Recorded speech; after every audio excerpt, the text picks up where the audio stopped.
खबर के साथ महत्वपूर्ण खबर आज के दिन की ये रही कि भोपाल में आज मोहन यादव कैबिनेट की बैठक हुई, जिसमें कई महत्वपूर्ण फैसले लिए गए।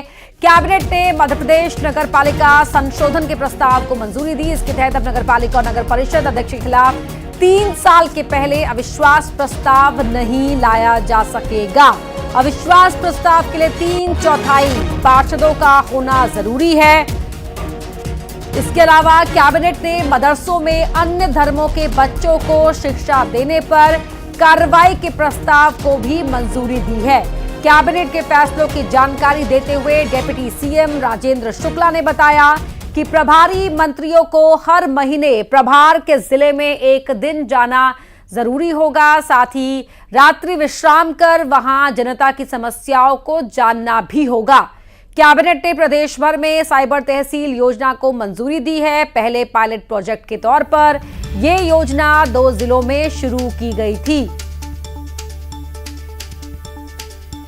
नगर पालिका द्वितीय संशोधन अध्यादेश में धारा 43 का में संशोधन किया गया है। नगर पालिका एवं नगर परिषदों में जो निर्वाचित अध्यक्ष जो पार्षदों के माध्यम से निर्वाचित होते हैं, उसके अविश्वास जो 2 वर्षों के बाद लाया जाता था, उसमें परिवर्तन करते हुए अब 3 वर्ष कर दिया गया है। 3 वर्ष के बाद ही अविश्वास प्रस्ताव लाया जाएगा और 2/3 पार्षदों के द्वारा जो विरोध में जब आते थे तो अध्यक्ष हट जाते थे। अब 3/4 पार्षद होने चाहिए यदि अविश्वास प्रस्ताव को सफल करना है। ऐसा प्रतीत होता है कि भारतीय जनता पार्टी लोकसभा से लेकर नगर पालिका तक तानाशाही रवैया अपना रही है और साफ साफ दिख रहा है। ऊपर लोकसभा में भी देखेंगे कई विधेयक ला रहे हैं, कई बिल ला रहे हैं और फिर वापस भी ले रहे हैं। अभी तक इतना छोटा सा अल्प समय निकला है सरकार का, उसमें मोदी जी ने कितने बिल वापस ले लिए। यहाँ पर भी वही, मतलब नगर पालिका उसमें भी आप लेके आ रहे हैं, नगर पालिका में भी, कि तानाशाही दिखाना है, दादागिरी दिखाना है, गुंडागर्दी दिखाना है। तो ये दिखाता है ये तानाशाही वाली सरकार है। स्थानीय निकाय के प्रजातंत्र के लिए एक ऐतिहासिक निर्णय आज हमारी कैबिनेट ने प्रस्ताव पारित करके निर्णय देने का काम किया है। डॉक्टर मोहन यादव जी को धन्यवाद इस बात का है कि उन्होंने नगरीय निकायों के अविश्वास प्रस्ताव के कानून में आमूलचूल परिवर्तन करके और उसको और अधिक सुविधाजनक बनाने का काम किया है। अब 3 वर्ष का उसका अवधि करने का काम किया है और बहुमत भी 3/4 करने का काम किया है। निश्चित तौर पर ये आज का अमेंडमेंट जो है स्वागत योग्य है। शैलेंद्र भदौरिया हमारे सहयोगी हमारे साथ जुड़ चुके हैं। शैलेंद्र, महत्वपूर्ण फैसले लिए गए जिसमें से एक नगरपालिका एक्ट में बदलाव का भी रहा, लेकिन इस पर सियासत अब तेज हो गई है। बिल्कुल आपने ठीक कहा। जिस तरीके से लगातार इस बात के कयास लगाए जा रहे थे कि जो नगर पालिका अधिनियम 1961 उसकी धारा 43 में आज संशोधन प्रस्ताव जो है मध्य प्रदेश सरकार कैबिनेट में ला सकती है। और देखिए, कैबिनेट की जब बैठक खत्म हुई और डिप्टी सीएम राजेंद्र शुक्ला ने जब जानकारी देना शुरू की तो उन्होंने बताया कि नगर पालिका अधिनियम 1961 के धारा 43 में संशोधन किया गया है। जो 2 साल का ये प्रावधान था कि जो नगर पालिका नगर परिषद के अध्यक्ष होते हैं, जो पार्षदों के द्वारा चुने जाते हैं, उनके खिलाफ अविश्वास प्रस्ताव 2 साल के बाद लाया जा सकता है। अब उसकी समय सीमा बढ़ा दी गई है। अब 2 साल की जगह 3 साल जो उसको कर दिया गया। इसके साथ ही देखिए, अब तक ये था कि पार्षदों की संख्या जो है वो 2/4 की थी, उसके आधार पर होता था, लेकिन अब जो है वो 3/4 भी कर दी गई है। तो संख्या बल भी बढ़ा दिया गया है। तो देखिए, बड़ा जो निर्णय है वो मध्य प्रदेश सरकार की तरफ से आज की कैबिनेट में लिया गया है। और ये बात सही है कि जैसे ये निर्णय पारित हुआ उसके बाद अब इस पर सियासत भी शुरू हो गई। कांग्रेस इसको तानाशाही प्रस्ताव बता रही है, साफ तौर पर कह रही है कि देखिए, लोकसभा से लेकर नगर परिषद तक जो है वो तानाशाही करना चाहती है। देखिए, उनको कांग्रेस का ये कहना है कि जिस तरीके से कई बार ये देखने में आता है कि पार्षद जिसको अध्यक्ष चुनते हैं वह नगर विकास के लिए उतने काम नहीं कर पाता, और ऐसे में जो पार्षद है, जो चुने हुए हैं, जनता ने उनको चुना होता है, वह एक अविश्वास प्रस्ताव लाकर 2 साल के बाद जो है वो अध्यक्ष को पद विमुक्त कर देते हैं और नए अध्यक्ष का चुनाव किया जाता है। लेकिन ये जो तानाशाही रवैया अपना रही है, यानी 5 साल के लिए चुने गए अध्यक्ष को 3 साल तक मजबूरन पार्षदों को झेलना पड़ेगा। उसके उलट अगर मैं बीजेपी की बात करूं तो बीजेपी ने इसका स्वागत किया और कहा है कि बिल्कुल, तो बीजेपी फैसले के समर्थन में है, कांग्रेस इसे पूरी तरीके से गलत बता रही है। बहुत धन्यवाद आपका शैलेंद्र इस पूरी बातचीत के लिए। एमपी में ओबीसी आरक्षण पर सुप्रीम कोर्ट फैसला लेगा। 14 या 27% आरक्षण पर फैसला लेगा। सुप्रीम कोर्ट ने मंजूर की ट्रांसफर याचिका। सभी पक्षकारों और एमपी सरकार को नोटिस दिया है। सुप्रीम कोर्ट की डबल बेंच मामले की सुनवाई करेगी।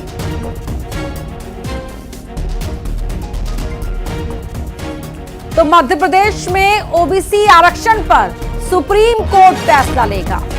14 या 27% आरक्षण पर फैसला सुप्रीम कोर्ट की ओर से लिया जाएगा। सुप्रीम कोर्ट ने ट्रांसफर याचिका मंजूर कर ली है। सभी पक्षकारों और एमपी सरकार को नोटिस भी दिया है। दिल्ली से शंकर आनंद हमारे सहयोगी हमारे साथ लाइव जुड़ रहे हैं इसी खबर पर। शंकर, बताएं। देखिए, मध्य प्रदेश की अगर बात करें तो मध्य प्रदेश में जो ओबीसी है तो ओबीसी को कितना आरक्षण होना चाहिए, 14% या 27% या कोई और इसका मानक होना चाहिए। इन तमाम मसलों को लेकर पिछले कुछ समय के दौरान में देखा गया था कि मध्य प्रदेश में कई याचिकाएं वहां पे मध्य प्रदेश स्थित हाईकोर्ट में कई याचिकाएं दायर की गई थी। तकरीबन 80 से 85 याचिकाएं वहां पर दायर की गई थी, जिन तमाम मामलों पर वो याचिकाकर्ता चाहते थे कि इस मामले पर जल्द से जल्द सुनवाई हो और उन तमाम याचिकाओं को बाद में सुप्रीम कोर्ट में ट्रांसफर किया गया था। तो अब इस मामले पर अब सुप्रीम कोर्ट की तरफ से एक ग्रीन सिग्नल मिल गया है। इस तमाम याचिकाओं पर अब सुनवाई के लिए एक वक्त जो है वो मुकर्रर कर दिया गया है। हालांकि इसके लिए जो अभी वक्त फिलहाल मुकर्रर किया गया है, हमारे सूत्र बताते हैं कि वो अक्टूबर के लिए वो तारीख मुकर्रर कर दी गई है और अक्टूबर में जब इस मामले पर सुनवाई होगी तो उसके बाद उन तमाम पक्षकारों को कोर्ट में आना होगा। चाहे इस मामले पर जितने जो भी पक्षकार हैं सरकार की तरफ से, याचिकाकर्ता या उससे संबंधित जो अन्य पक्षकार हैं, उन तमाम पक्षकार को वहां पर कोर्ट में आना होगा और इसके लिए अभी से ही जो नोटिस देने की जो प्रक्रिया होती है वो शुरू हो चुकी है। तो एक देखना लाजमी होगा कि इस मामले पर जब कोर्ट में सुनवाई होगी तो उस वक्त में इस मामले पर किस तरह की दलीलें दी जाएंगी। राज्य सरकार की बात करें या इस मामले पर जो तमाम दलीलें देने की प्रक्रिया होगी तो उस मामले पर ये तय होगा कि अलग अलग जो याचिकाएं दी गई हैं तो उन याचिकाओं को किस तरह से बाकायदा देखा जाएगा। निश्चित तौर पे अक्टूबर में जब इस मामले पर सुनवाई होगी वो वक्त काफी महत्वपूर्ण होने वाला है और खास तौर पर एक मध्य प्रदेश की अगर बात करें तो मध्य प्रदेश में ओबीसी वर्ग का जो है अच्छा खासा दबदबा है। तो एक इस मामले को लेकर जो तमाम याचिकाएं हैं उस मामले पर सुनवाई होगी। शंकर आनंद, बहुत शुक्रिया आपका इस पूरी बातचीत के लिए। मध्य प्रदेश में खाली हुई राज्यसभा के एक सीट पर चुनाव के लिए बीजेपी ने केरल के नेता जॉर्ज कुरियन को प्रत्याशी बनाया है। कुरियन मोदी कैबिनेट में मत्स्य पालन, पशुपालन, डेयरी विभाग के राज्य मंत्री हैं। बता दें कि गुना से लोकसभा सांसद निर्वाचित होने के बाद जून में केंद्रीय मंत्री ज्योतिरादित्य सिंधिया ने राज्यसभा सीट छोड़ दी थी। सिंधिया के इस्तीफे के बाद खाली हुई सीट पर अब जॉर्ज कुरियन राज्यसभा जाएंगे। कुरियन का निर्विरोध चुना जाना तय माना जा रहा है। नामांकन जमा करने की अंतिम तारीख 21 अगस्त है। तो बीजेपी संगठन में कई महत्वपूर्ण पदों पर रह चुके हैं। केरल से आने वाले जॉर्ज कुरियन एक भारतीय राजनीतिज्ञ और वकील हैं। मोदी 3.0 में कैबिनेट में शामिल किए गए थे।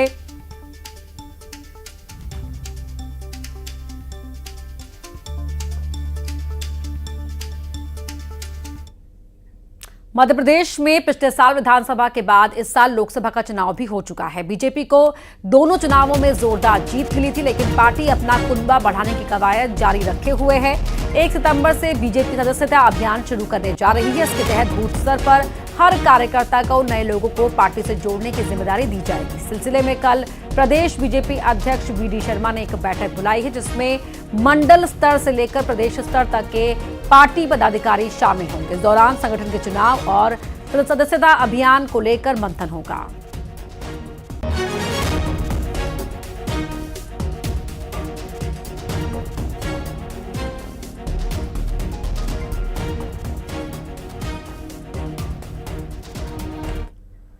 मोहन सरकार ने समन और वारंट को लेकर बड़ा फैसला लिया है। प्रदेश में अब तमाम तरह के समन और वारंट ऑनलाइन भेजे जाएंगे, मतलब ईमेल, व्हाट्सएप और मैसेज के जरिए समन और वारंट भेजे जाएंगे और ईमेल बाउंस बैक न होने पर इसे तामील माना जाएगा।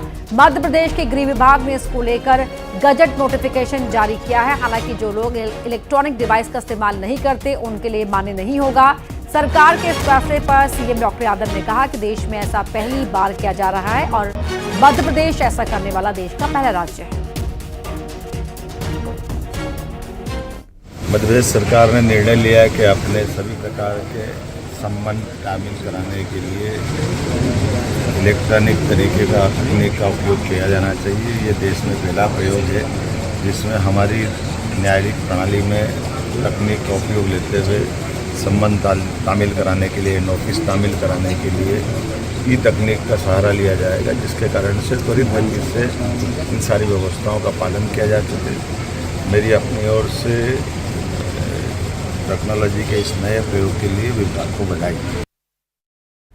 इधर कैलाश विजयवर्गीय के बयान पर सियासत जारी है। अब जीतू पटवारी ने विजयवर्गीय पर हमला बोलते हुए कहा कि विजयवर्गीय की जो आशंका है वो डराने की है। जीतू पटवारी ने कहा कि देश एकजुट है, था और रहेगा।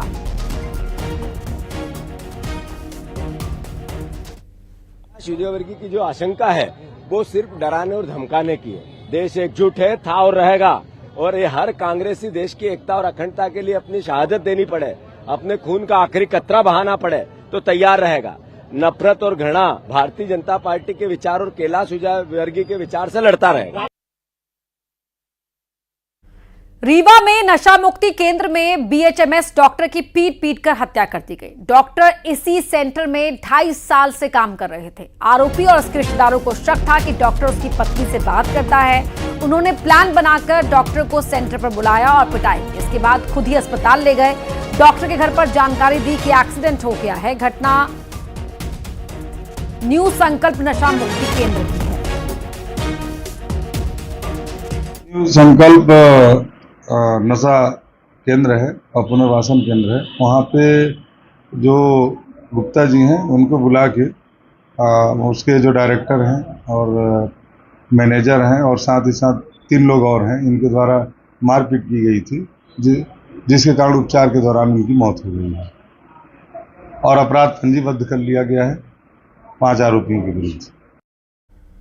इंदौर के एमजीएम मेडिकल कॉलेज की मेडिकल छात्रा डॉक्टर दीप्ति वर्मा ने अपने साथ हुई मारपीट की शिकायत ग्वालियर के झांसी रोड थाना में दर्ज कराई है। उन्होंने थाना प्रभारी के सामने अपने लिखित बयानों की शिकायत दर्ज कराई है। दीप्ति ने बताया कि महिला ने उसके साथ मारपीट कर अपने राजनीतिक रसूख की धौंस दी थी। एएसपी निरंजन वर्मा ने बताया कि महिला डॉक्टर ने बताया कि उनको चोट आई है, लिहाजा मेडिकल कराया जा रहा है। मेडिकल और बयानों के आधार पर इस मामले में कार्रवाई की जाएगी। घटनास्थल देवास के आसपास का है, लिहाजा रिपोर्ट संबंधित थाने को भेजी जाएगी। मैं डॉक्टर हूँ, उसके बाद उन्होंने मेरे साथ मारपिटाई करना चालू कर दिया। मेरे हाथ में इस वजह से फ्रैक्चर भी आया था। मैंने उसका एमएलसी भी कराया है। तो उनका वो एक मेरे को धमकी दे रही थी और मुझे जान से मारने की बोली थी कि मैं ग्वालियर से हूँ, मैं गुर्जर फैमिली से हूँ, केदार सिंह कंसाना की भतीजी हूँ, मैं मेरे बहुत पॉलिटिकल कनेक्शन है, जब तुम ग्वालियर में आओगी मैं तुम्हें गोली से उड़ा दूंगी। झांसी रोड थाने में एक जो है महिला डॉक्टर जो है उनके द्वारा आज लिखित आवेदन दिया गया है कि वो इंदौर से बस में आ रही थी, 1 नंबर सीट पर बैठी हुई थी और 2 नंबर सीट 1 नंबर और 2 नंबर सीट पर दोनों महिलाएं बैठी हुई थी और दोनों महिलाओं का विवाद हुआ, उस पर से इनका झगड़ा हुआ। घटना जो है देवास और गुना के बीच की बता रही है वो। तो इस संबंध में उनके आवेदन के आधार पर उनका मेडिकल परीक्षण कराया गया और उनके स्टेटमेंट लेकर अग्रिम कार्रवाई की जाए। छतरपुर में एक भीषण सड़क हादसे में 7 लोगों की मौत हो गई। वहीं अब भी 5 लोग गंभीर रूप से घायल हैं, जिन्हें ग्वालियर रेफर किया गया है। अब कलेक्टर ने मृतकों के परिजन और घायल लोगों के लिए सहायता राशि देने का ऐलान किया है, जो मुख्यमंत्री राहत कोष से दी जाएगी। बता दें कि आज सुबह एक खड़े ट्रक में तेज रफ्तार ऑटो अनियंत्रित होकर जा भिड़ा। ऑटो में सवार 13 लोगों में 5 की मौके पर ही मौत हो गई थी। 2 लोगों ने अस्पताल में इलाज के दौरान दम तोड़ दिया था। 6 घायल थे, जिसमें से 5 की हालत नाजुक है। ये सभी लोग यूपी के अलग अलग जिलों के रहने वाले थे और बागेश्वर धाम जा रहे थे।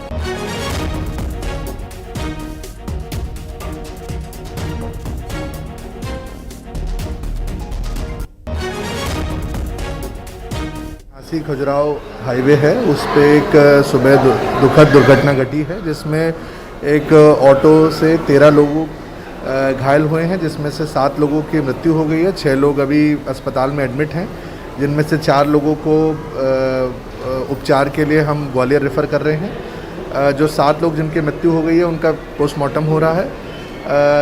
मुख्यमंत्री जो हमारी आर्थिक सहायता राशि होती है दुर्घटना में, वो राशि इनको तत्काल प्रदान की जाएगी जो मृत्यु हुई है, और उसके अलावा जो घायल हुए हैं उनको भी सहायता कोष से राशि प्रदान की जाएगी। उसके लिए प्रकरण बना रहे हैं, आज ही उसको राशि हम प्रदान कर देंगे। कोलकाता की घटना के बाद एमपी का स्वास्थ्य महकमा डॉक्टर्स की सुरक्षा को लेकर अलर्ट हो गया है। प्रदेश के चिकित्सा संचालक ने राज्य के सभी 17 सरकारी मेडिकल कॉलेजेस में सीसीटीवी लगाने के निर्देश दिए हैं। उन्होंने कॉलेजेस के डीन और अधीक्षक को रात में भी निरीक्षण करने के निर्देश दिए, साथ ही 1 सप्ताह में व्यवस्थाएं पूरी कर रिपोर्ट मांगी है।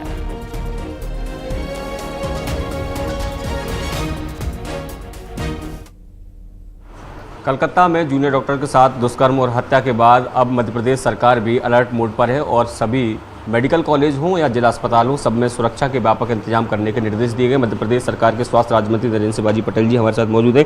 सर, किस तरह की व्यवस्थाएं की जाएंगी ताकि जूनियर डॉक्टर हो या पैरामेडिकल स्टाफ हो वो भयमुक्त वातावरण में काम कर पाएँ? देखिए, निश्चित रूप से सैलन जी, हमारा प्रयास है कि हमारे नागरिकों को विश्व स्तरीय स्वास्थ्य सुविधा मिल सके। उसके लिए डॉक्टर्स का, मेडिकल के जो हमारे कर्मचारी अधिकारी हैं, नर्सिंग स्टाफ है, उन सबको भय मुक्त होकर और सेवा के भाव से वो अपना काम कर सके, उसके लिए सुरक्षा देना उनको हमारा कर्तव्य, सरकार का कर्तव्य है। उस नाते सरकार निरंतर प्रयास करती है। पहले भी हमारी सुरक्षा व्यवस्था बहुत सुदृढ़ थी, हम उसको और ज़्यादा सुदृढ़ करने की दिशा में माननीय यशस्वी मुख्यमंत्री डॉक्टर मोहन यादव जी के नेतृत्व में करने का प्रयास कर रहे हैं। सीसीटीवी कैमरे इत्यादि लगाएंगे। तो मैं समझता हूँ कि इससे हमारे मरीजों को भी सुरक्षा सुनिश्चित होगी और हमारे डॉक्टर्स के साथ साथ समस्त स्टाफ की भी सुरक्षा व्यवस्था और सुदृढ़ होगी। सर, हाईकोर्ट ने कहा कि जूनियर डॉक्टर हड़ताल पर वापस लौट आए, लेकिन हमीदिया के कुछ डॉक्टर्स हैं जो अभी भी हड़ताल पर ये कहें कि पैरेलल ओपीडी चला रहे हैं। वो कह रहे हैं कि सेंट्रल प्रोटेक्शन एक्ट लागू होना चाहिए। उनको आप क्या अपील करेंगे, क्योंकि मरीज कहीं ना कहीं परेशान हो रहे हैं? देखिए, इस लोकतंत्र में व्यवस्था बिल्कुल परिभाषित है। यदि कोई कोर्ट का निर्णय आता, न्यायालय का निर्णय आता, वो सबको मान्य होता। भोपाल में मंकी पॉक्स को लेकर एडवाइजरी जारी की गई है। एनएचएम ने इसे लेकर एडवाइजरी जारी की है। इससे पहले 14 अगस्त को डब्ल्यूएचओ ने मंकी पॉक्स को public emergency for international concern घोषित किया है। इन दिनों मंकी पॉक्स से कई पीड़ित अफ्रीका में मिल रहे हैं। वहीं भारत में मंकी पॉक्स का पहला केस 14 जुलाई को मिला था।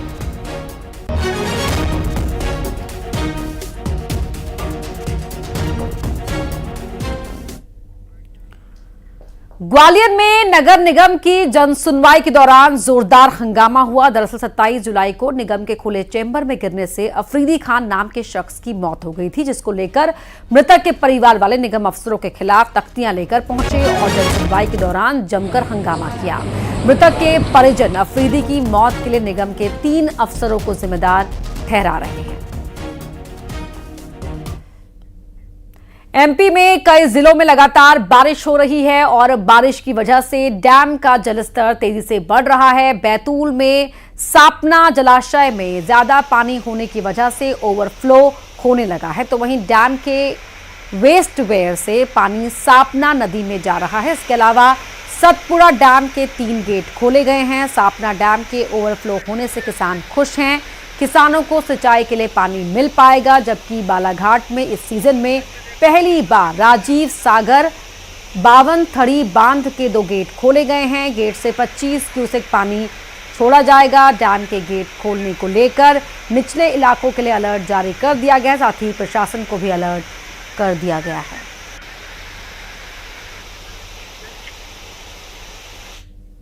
बात करेंगे खरगोन की, जहां के बड़वा में एक मकान के कमरे में रखी बिस्तर पेटी में 8 फीट लंबा अजगर निकला। मकान मालिक की सूचना पर एनिमल वेलफेयर की टीम ने अजगर को रेस्क्यू किया। अजगर इंडियन रॉक पाइथन प्रजाति का है। अजगर का रेस्क्यू करने के बाद सुरक्षित जंगल में छोड़ दिया गया।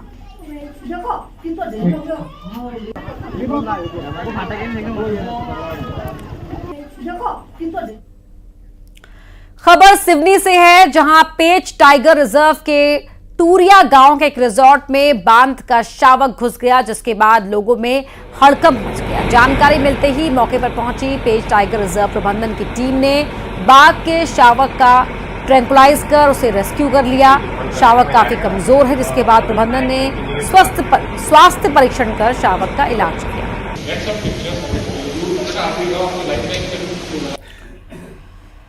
और आइए अब देखते हैं तेज रफ्तार में टॉप 20।